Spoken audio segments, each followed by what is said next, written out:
Hello everyone and welcome back to another Movie Nights movie review. Today we're going to be talking about Gran Turismo, directed by Neill Blomkamp, starring David Harbour, Orlando Bloom, and Archie Madekwe. I hope I pronounced that right. First of all, spoilers. This is a full spoiler review of Gran Turismo. Please don't watch this unless you've watched the movie. If you don't care about spoilers, we ask that you please just don't go and spoil it for other people. Nicholas. Dalton, we had differing opinions on this. Differing, but like not. It's not crazy. It's not different. a stark difference. No. It's a like versus love.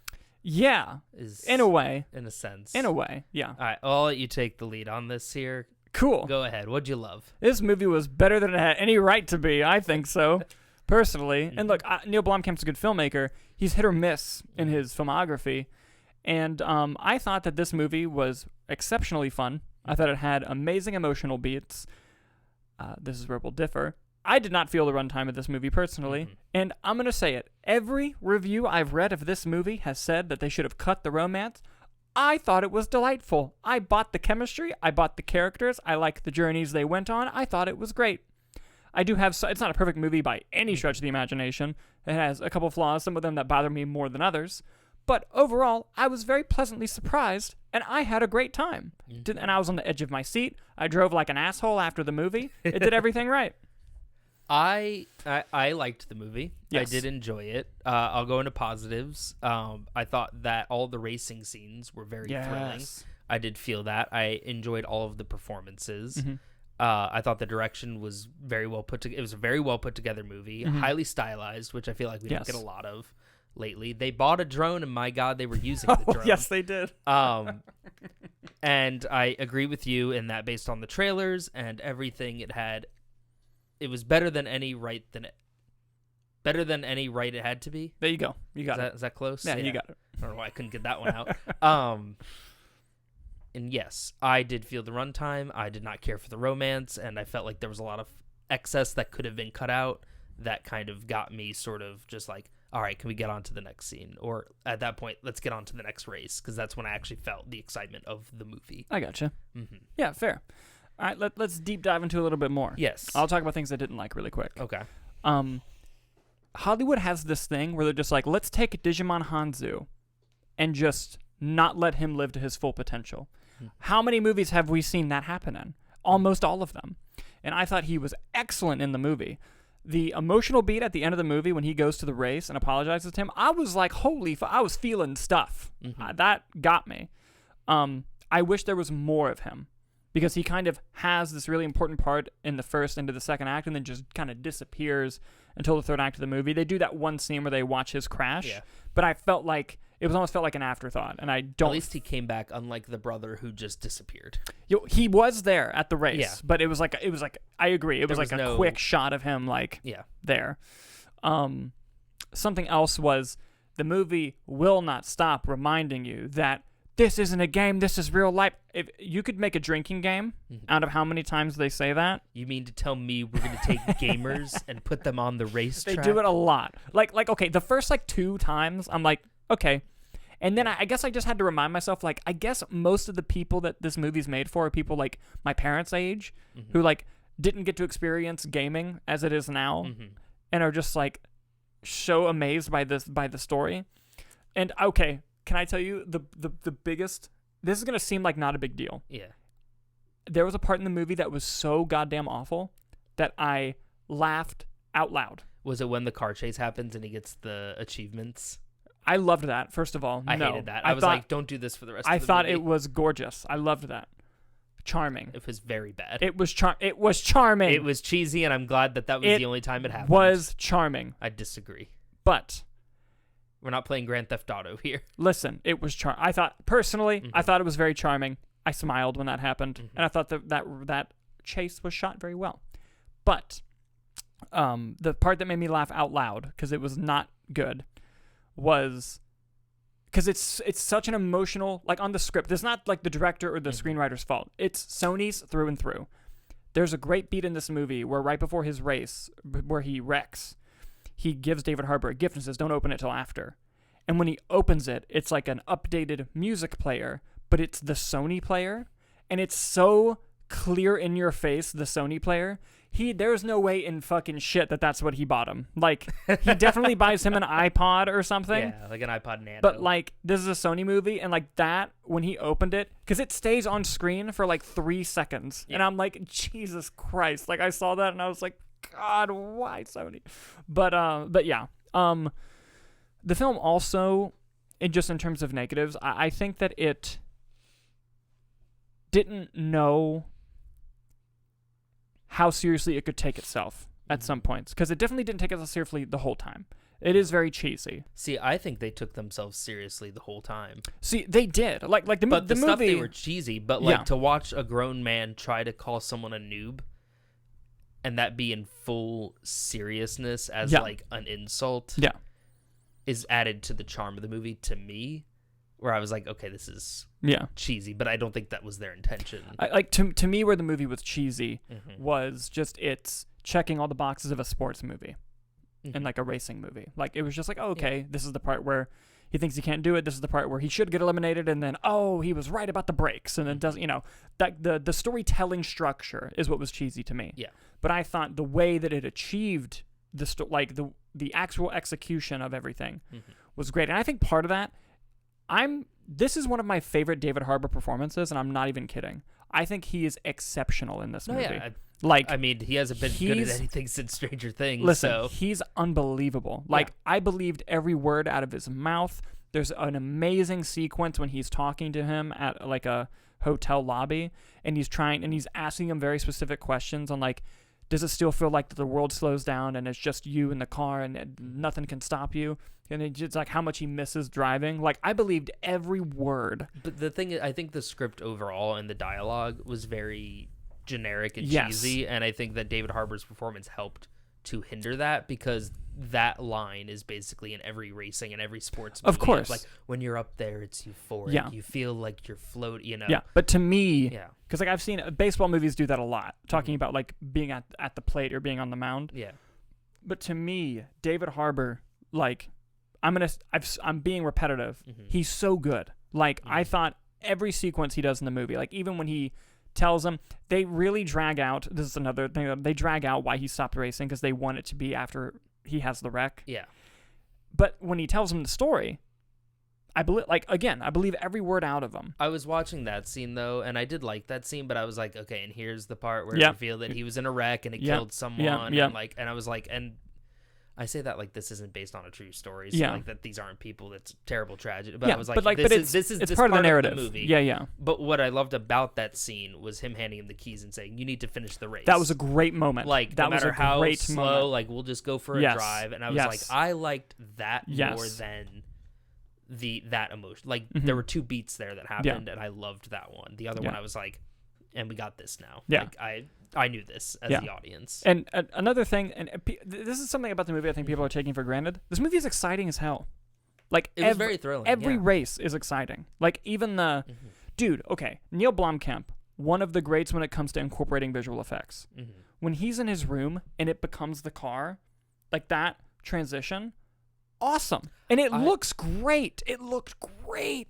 The effect looked cool. I thought it was a little cheesy, but here's the thing. What I appreciated about it was at the end. Yeah.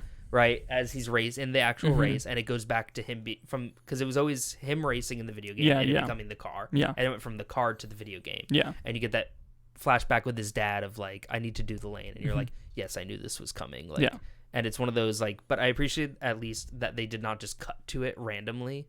Like, there was at least it was like a transition there. There was some bookend to it, which, cheesy or not, like, I appreciated that extra effort as opposed to just like he's driving and then just like, ooh, here.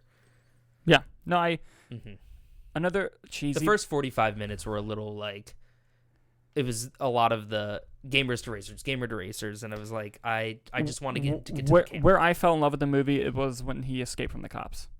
As soon as that sequence happened, I was like, oh shit, I'm in. I know what's going on here. There's definitely, they strapped a camera to the back of the car, but like really far out. Yeah. And it would track, and they only did it a couple shots, but it looked very cool. Something else that bothered me was during the race scenes, I liked that it would like pause and show his place, but then it immediately was either prefaced or followed by, and he's in 4th place, and I was like, pick one. So we're showing and telling. I get that. I did like the style choice of it, though. And it played with it a few different times on how it was going to do it. One thing that did upset me in the first 45 minutes is how quickly they said yes to Orlando Bloom. Yeah. And I know that in the script, like, you have to get it moving. Yeah. Like, I completely understand. But how they made it seem like was he was going there to do a speech, and then for them to think about it, and he goes home. And they just stop him before he leaves, like, we'll do it. And I was like, what? Okay. Also, I don't care how many times I had to hear Orlando Bloom say Nissan. That car will and for always ever be a Nissan. Yes.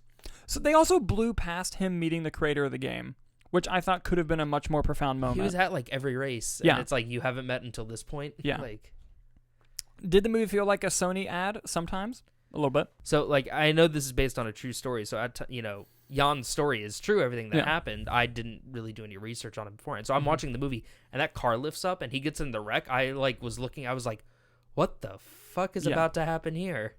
And, dude, like, when that car lifted, there were audible, like, like. See, I was confused because I thought it was going to do some, like, euphoria moment, and I was like, what? And then it all starts to put, and I'm like, oh my god, did he just kill? Is he dead in real life? Did I not look this up? So overall, like, to kind of summarize my feelings to the movie, why I really, really like the movie, is, one, expectations do play into a factor. I didn't expect the movie to be this good. Two, I believed every character. I believed every performance. I really liked the overall story because it's a story I didn't know. Did it rely on tropes? Yes. A lot. What were there cheesy moments in the movie? Yes, that I recognize as I'm watching it. But to me, I was along for that journey instead of being pulled out. And I know that's going to vary for people. Like, there's going to be people where they see certain moments and they're like, okay, like, whatever. I thought the movie did a decent job balancing that tone. It didn't do a perfect job. There are times where it bothered me. But I was so enthralled and thrilled by the racing sequences. And I think, because this movie could have made the choice of, let's have these really, it could be the Michael Bay choice. Of, let's take these incredible racing action sequences. And it's like, the character, whatever. I loved every arc in the movie. I loved everything about it. The romance. Again, I thought the romance was really charming. I thought the actors had amazing chemistry. And I thought that having him try to balance that life and show it on screen really worked, personally. And I liked the champagnes for the podium. You know what they're doing, right? But you want to see it. You want to see it happen. My whole thing with the romance was I feel like she was not a big enough role in the movie. And you could argue that the romance was more for his character development. But I would also like her to have been developed and get to know them more personally outside of, like, we see them once under a bridge and then we see them go to town in Japan. And I was like, okay, cool. This is about 15 minutes we could have cut of this movie. See, where I felt a runtime, so that seemed like excess to me if she wasn't such a pivotal part of the movie. I see. To me. I see where you're coming from, absolutely. To me, had they just had that first scene under the bridge and then we never saw her again, I'd be like, that was an incredible fucking scene. What the hell? Like, where'd that go? Like, with them. And I like that the character was obviously a fan of his and would, like, post on her Instagram story and everything, but they never made her, like, trying to, like, be, like, a bag the famous person, you know? Like, it was never like that. Like, it was like a genuine heart and excitement from that character. And, like, when it shows their montage of their night out together, like, to me, yes, that scene of the family watching him wreck is bad. I think having her be around made it better for me, personally. And like I said, that's going to be 50-50. Literally every single review. Every single review that I've read says, like, oh, the romance should have been cut. And I'm literally going through, like, what do these people mean? But it's like it's all of them. So I know, like, I'm in the minority on that. Seems like it's not 50-50 then. It seems like it's 50-50 for this show. But, like, dude, I don't know. All I can do is be honest about what I felt watching the movie. And I felt the romance. I liked it. But I think overall, like we said, the movie was better than it had any right to be. I think that it was very stylized for the racing sequences, which I enjoyed. I thought those were exhilarating and exciting. I enjoyed all the performances. I think the script and the dialogue as a whole were about generic sports movie as you could be. That being said, it did feel a little bit elevated than other sports movies that I have seen that have those same tropes. And overall, I wouldn't write home about it, say, oh my God, this isn't going to be in my top 10 or anything. But overall, I did enjoy watching the movie. I was glad that I watched it. Mm-hmm. Can I just say one more scene before I wrap up that I loved? Is when David Harbour's at dinner with the rich kid, and he's trying to give him constructive criticism. And he goes, when you get emotional, and the kid just smacks the table, and he just gets up and he goes, "Fuck this guy, dude! I'll do it." Like, I loved that scene. But that was and it was that stylized, like, everything was visually interesting. Like, he walked outside and it was pouring rain, and he's just walking in the rain doing this. I'm like, I appreciated that. Yeah. Like, I was like, cool. Yeah. Like, Yeah, no, and there was visual flair to it, which I appreciated. Oh, yeah. No. Neill Blomkamp put his heart into this movie. Yeah. Like, this was not... Because I won't lie, and I'm not trying to... I thought when Neill Blomkamp took the movie, when I would follow the news story of this movie, I was like, oh, this is gonna be a paycheck movie for him. Mm-hmm. And it didn't feel like that watching the movie. Yeah. So there you go, guys. We both liked it to varying degrees. Yes. I think you should go see it, personally. Definitely it's a recommend. It had an A cinema score. That's gonna which be good. Yeah. Did surprise me in a good way. Mm-hmm. I'm going to say this too. I fucking love the 2014 Need for Speed movie. I'm on this again. I love that movie. It has a very special place in my heart. It has Rami Malek, Aaron Paul, Michael Keaton. It's fantastic. No one else likes it except for me. Just go watch Ford v Ferrari. That movie's excellent as well. But yeah, no, I mean, definitely go check it out. There's a lot of good stuff in theaters right now. Yeah, and for sure. Gran Turismo is one of them. Absolutely. And if you did see it, what did you think of the romance? Let us know in the comments. Yes. Please feel free to rip me apart. Yes. But yes, with that, thank you guys so much for watching, and we will see you next time.